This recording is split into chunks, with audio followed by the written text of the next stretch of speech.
Hello guys. Sorry po.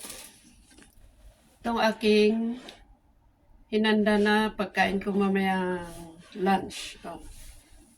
Talong, okra na tinanggal ko yung seed niya. Mas gusto ko kasi pag ganon. Tapos, ito sitaw, saka kalabasa. Yung iba kadalasan nilalagyan nila ito ng ampalaya pero hindi ko lalagyan kasi minsan ayaw ko yung may time na gusto ko yung lasa ng ampalaya, may time na ayaw ko. So, ayan. Nice. At saka ito yung ano kanina, hindi ko na pala pinakita, yung medyo pahaba na kalabasa. Ito kasi ang gusto ko kasi yung texture nito, yung lasa niya. Pero yung sinaamo, mas gusto nila yung ganyan. Ayaw ko naman parang chestnut ang ano. Oo nga, chestnut atang tawag dito. Ewan ko. Basta parang chestnut na yung bunga ng kahoy na chestnut. Hindi ko alam kung natikman nyo yun. Halos pareho sila nito. Kaya ayaw ko. Mas gusto ko yung kalabasa na pahaba. So, yan lang muna guys. Ang aking ulam for lunch later.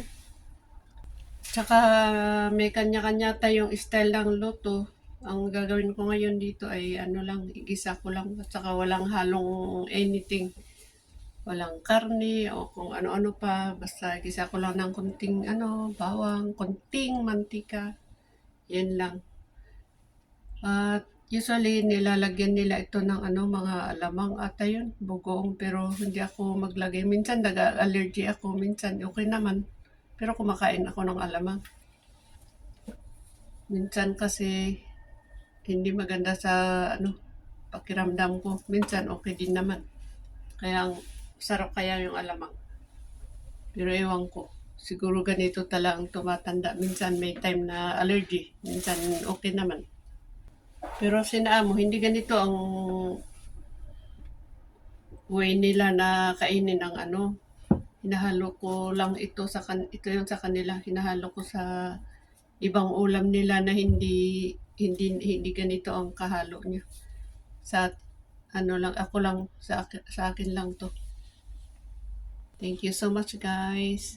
Pinakita ko lang ang aking masarap na ulam. Ito ang masarap din. Ito na ang masarap na ulam din. Ito apat lang na sitaw pero ang dami na. Ito apat din. Ito din yung ganyan lang kahaba. Ganyan lang kahaba na talong. Yan.